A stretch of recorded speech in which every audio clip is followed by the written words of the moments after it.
Puji Tuhan, haleluya. Shalom kawan-kawan dikasihi Tuhan Yesus.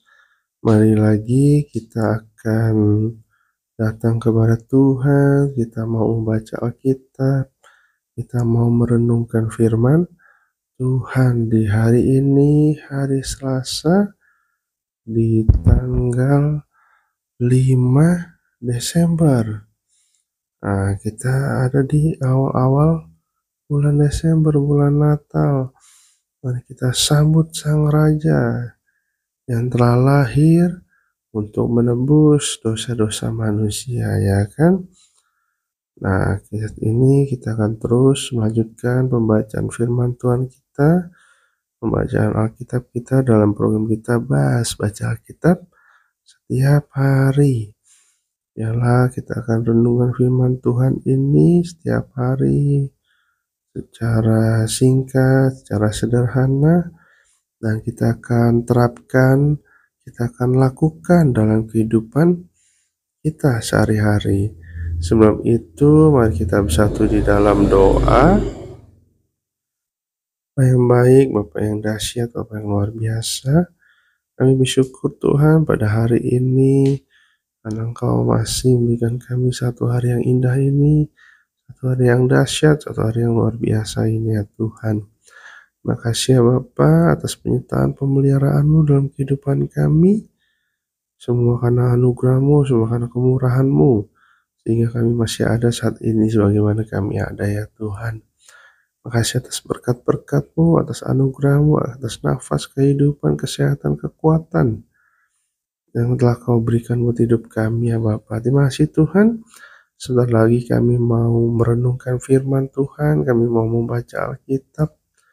Tuhan berkati kami semua, Tuhan tuntun kami oleh kuasa Roh Kudus-Mu, berikan hikmat, berikan urapi kami semua ya Bapa, sehingga kami dapat mengerti merenungkan firman Tuhan pada hari ini ya Tuhan. Makasih ya Bapa, kami siap untuk mendengarkan, merenungkan firman Tuhan hari ini di dalam nama Tuhan Yesus Kristus. Haleluya, amin. Amin. Nah kawan, kita akan melanjutkan pembacaan Alkitab kita di dalam Keluaran 26. Nah, tentang Keluaran 26 ini cuma ada satu perikop dan 37 ayat. Dengan judul perikop mengenai kemah suci. Nah, kemah suci ini adalah kemah sucinya Musa. Kemah suci Musa yaitu tabernakel. Ayat 1.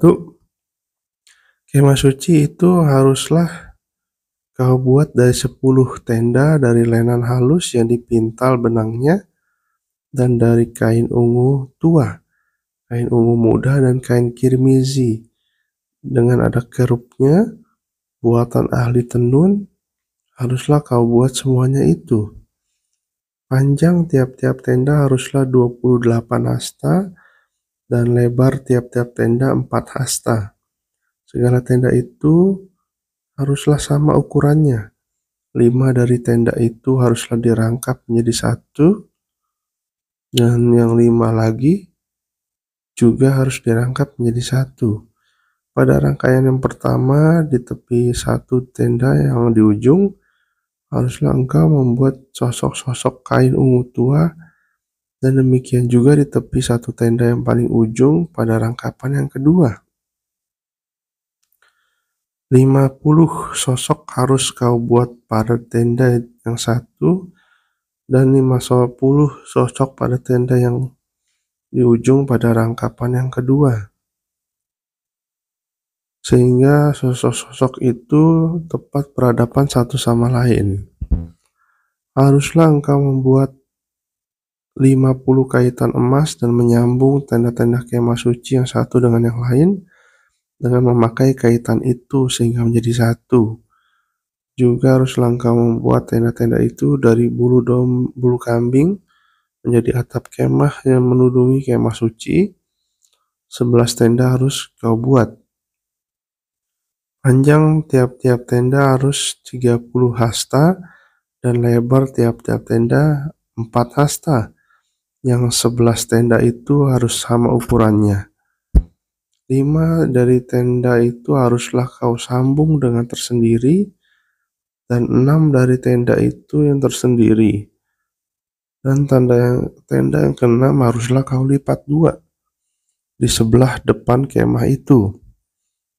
Ayat 10, haruslah engkau membuat 50 sosok pada rangkapan yang pertama di tepi satu tenda yang di ujung, dan 50 sosok di tepi satu tenda pada rangkapan yang kedua. Haruslah engkau membuat 50 kaitan tembaga dan memasukkan kaitan itu ke dalam sosok-sosok dan menyambung tenda-tenda kemah itu supaya menjadi satu. Mengenai bagian yang berjuntai itu yang berlebih pada tenda kemah itu haruslah setengah dari tenda yang berlebih itu menjuntai ke sebelah belakang kemah suci. Sehasta di sebelah sini dan sehasta di sebelah sana pada bagian yang berlebih. Pada panjang tenda-tenda kemah itu haruslah berjuntai pada sisi-sisi kemah suci, di sebelah sini dan di sebelah sana untuk menudunginya. Juga haruslah engkau membuat untuk kemah itu tudung dari kulit domba jantan yang diwarnai merah, dan tudung dari kulit lumba-lumba di atasnya lagi.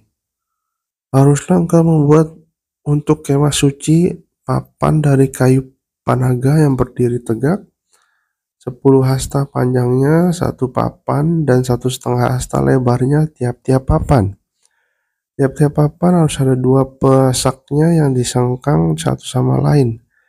Demikianlah harus kau buat dengan segala papan kemah suci.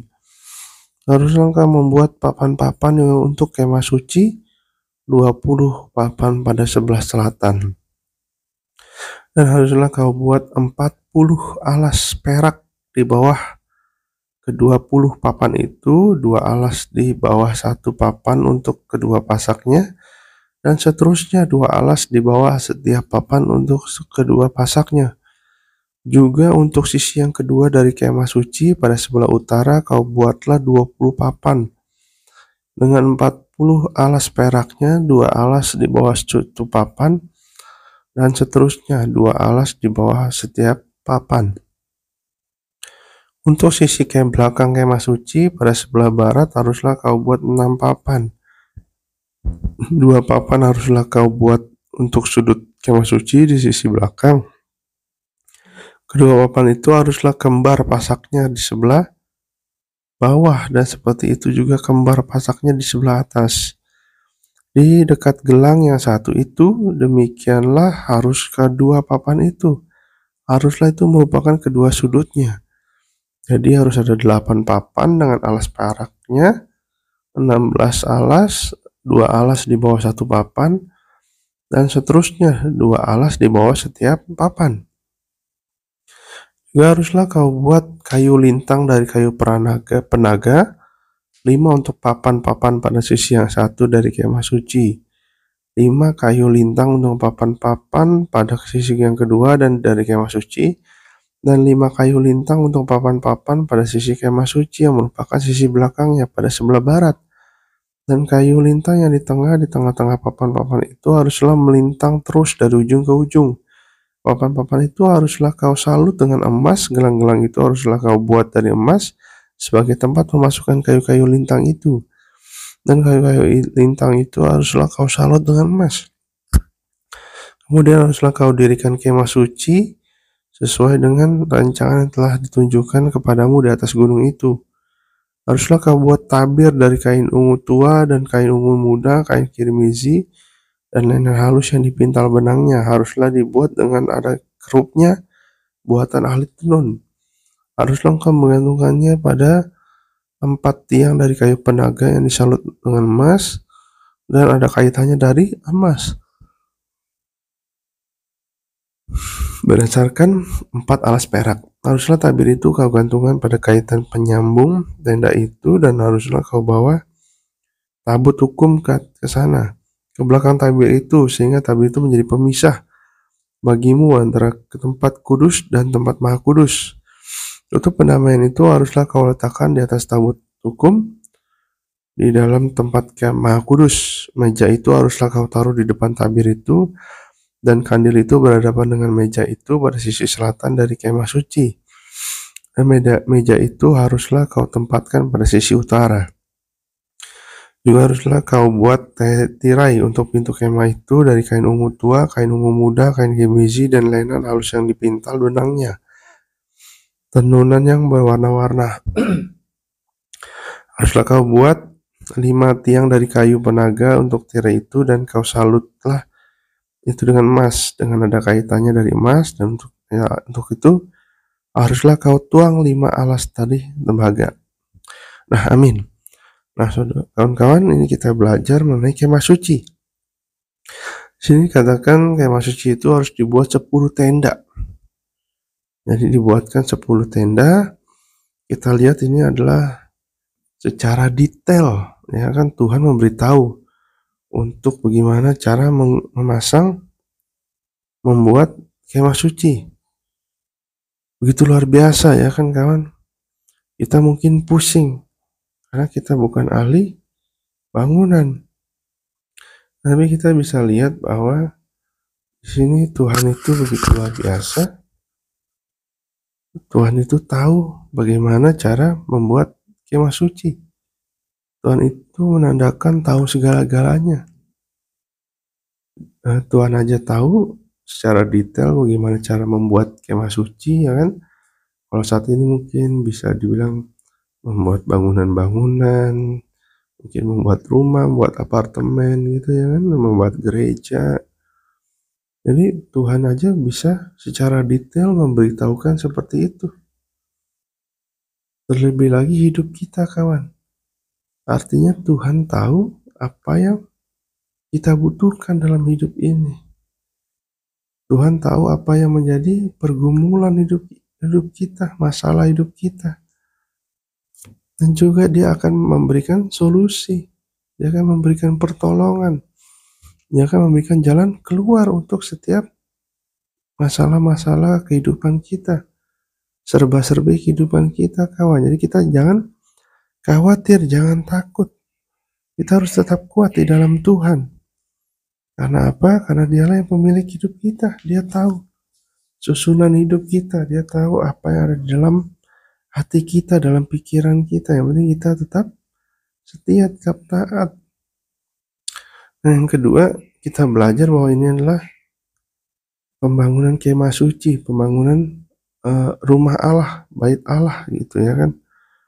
Karena saat itu belum ada bait Allah, belum ada gereja. Makanya Tuhan menyuruh Musa untuk membangun kemah suci ini agar sebagai perantara manusia dengan Tuhan. Dan memang tidak sembarangan orang yang masuk ruang Maha Kudus itu harus imam besar. Dan imam besar itu harus kudus. Kalau nggak kudus, dia mati nanti, ya kan. Jadi luar biasa. Dan juga harus ada korban bakaran yang seperti kita telah baca di sebelumnya.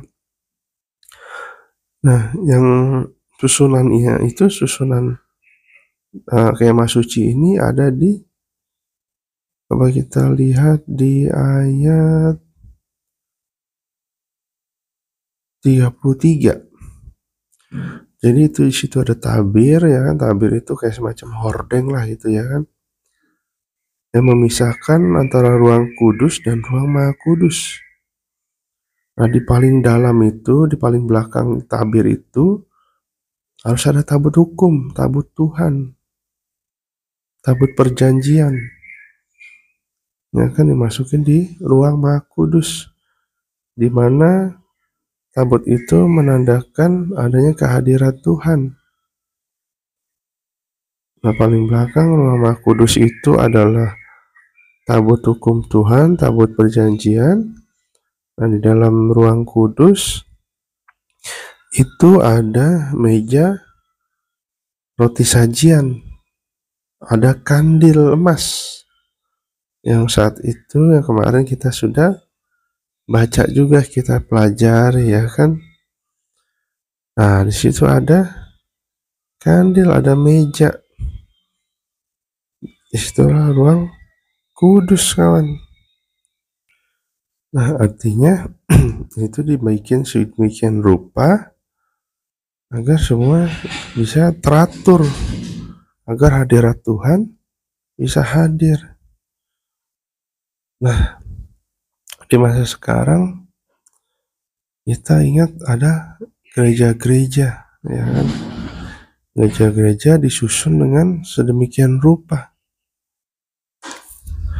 Biarlah kita juga sungguh-sungguh di dalam Tuhan. Saat ini memang di Indonesia begitu banyak gereja-gereja, ya kan?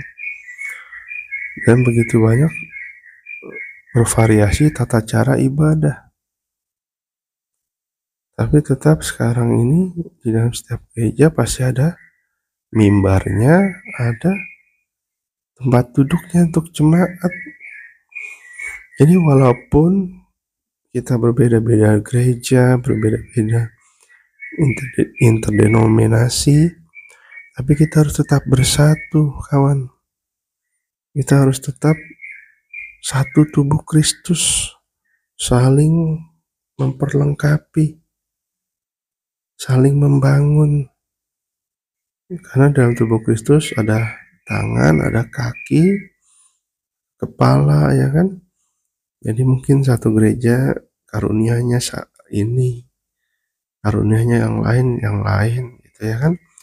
Biar kita saling melengkapi, hamba-hamba Tuhan juga punya karunia masing-masing. Jadi kita tidak perlu untuk saling menyerang, tidak perlu untuk saling menjelek-jelekan. Wah, dia salah, masa begitu, masa begini, ya kan? Biarlah kita di akhir zaman ini kita bersatu, kita mau sungguh-sungguh, kita mau memuliakan nama Tuhan saja, memberitakan Injil, sehingga makin banyak lagi jiwa-jiwa yang dimenangkan bagi Kristus. Nah, kawan, kemah suci ini sangat penting pada saat zamannya Musa waktu itu, ya, zaman bangsa Israel.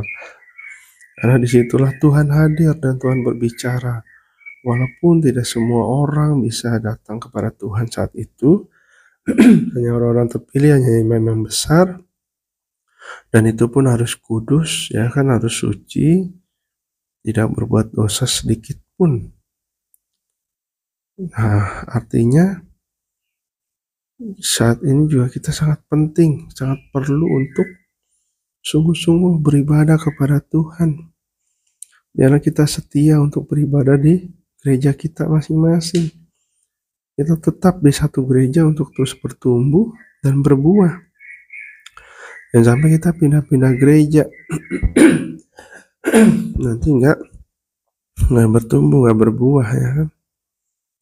Biar kita stay dalam satu gereja lokal, kita bertumbuh bersama gereja itu, kawan. Haleluya. Biarlah kita semakin kuat di dalam Tuhan Yesus. Kita sungguh-sungguh, kita terus mau belajar firman Tuhan, kita mau merenungkan firman Tuhan, supaya kita semakin dekat, semakin sungguh-sungguh di dalam Tuhan.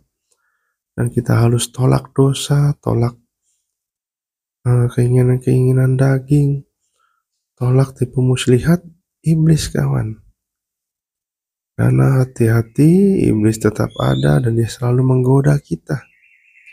Tapi kita punya Tuhan yang kuat, kita punya Roh Kudus.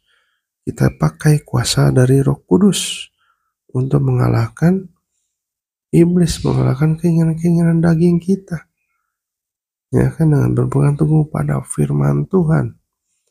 Karena ada firman Tuhan berkata, iblis itu ada di bawah telapak kaki orang percaya. Mari kita sungguh-sungguh di dalam Tuhan Yesus. Haleluya. Mari kita bersatu dalam doa. Bapa yang baik, kami bersyukur Tuhan pada hari ini kami sudah merenungkan firman Tuhan tentang kemah suci, ya Bapa. Biarlah kemah suci itu menandakan bahwa bangsa Israel waktu zaman Musa, di mana tanda kehadiran Tuhan, tanda untuk beribadah kepada Tuhan, tanda untuk mendengar suara Tuhan untuk kehidupan bangsa Israel khususnya ya Bapa. Dan saat ini kami bersyukur Tuhan, kami ada di dalam masa anugerah, masa-masa Roh Kudus, zaman Roh Kudus ya Bapa. Karena Engkau telah turun ke dunia ini, dan yang kita rayakan hari ini ya Tuhan, di bulan Desember ini ya Bapa. Terima kasih Tuhan, Kau mau datang ke dunia ini untuk menebus dosa-dosa kami. Sehingga dimanapun kami berada, kami bisa langsung berkomunikasi. Kami bisa langsung berdoa kepadamu ya Tuhan. Terima kasih ya Tuhan, Engkau selalu mau dekat dengan kami. Engkau selalu memberikan damai sejahtera buat kami. Kami mau belajar Tuhan, kami mau sungguh-sungguh di hadapan-Mu ya Bapa. Karena hanya dekat Allah saja kami tenang. Terima kasih ya Tuhan, hati setiap kami, biarlah kami semakin hari semakin memahami firman-Mu, semakin hari semakin memahami kehendak-Mu dalam kehidupan kami. Berkati setiap kami Tuhan dalam pekerjaan, dalam usaha, dalam kuliah, dalam studi, apapun yang kami lakukan, kami kerjakan, Tuhan Yesus membuat berhasil ya Bapa. Dan apapun profesi kami, apapun yang kami lakukan, itu semua untuk kemuliaan bagi nama-Mu, untuk kami menjadi berkat, menjadi saksi Kristus, membawa damai dan membawa sukacita dimanapun kami berada ya Tuhan. Makasih ya Bapa, kami bersyukur, kami punya Allah yang hebat, Allah yang dahsyat, Allah yang luar biasa Tuhan. Makasih ya Bapa, kami yakin dan percaya Tuhan, hari ini adalah hari kemenangan, hari ini adalah hari berkat, hari ini adalah hari pengalaman kami bersama-sama dengan Kristus Yesus. Terima kasih Bapaknya di dalam nama Tuhan Yesus Kristus. Haleluya. Amin. Amin. Nah, terima kasih kawan-kawan sudah sama-sama untuk merenungkan firman Tuhan. Biarlah kita semakin kuat, iman kita semakin teguh atas kepada Tuhan Yesus. Dan jangan goyah, apapun masalah kita, apapun permasalahan yang di hidup kita ingat bahwa Tuhan kita lebih besar dari masalah-masalah kita. Kita hanya perlu berseru, kita hanya perlu mengandalkan Tuhan, kita hanya perlu mempercayakan, menyerahkan setiap masalah kita kepadanya. Sehingga tunggu waktunya Tuhan akan diselesaikan oleh Tuhan secara ajaib, secara heran, secara luar biasa. Terima kasih. Tuhan Yesus memberkati kita semua. Bye.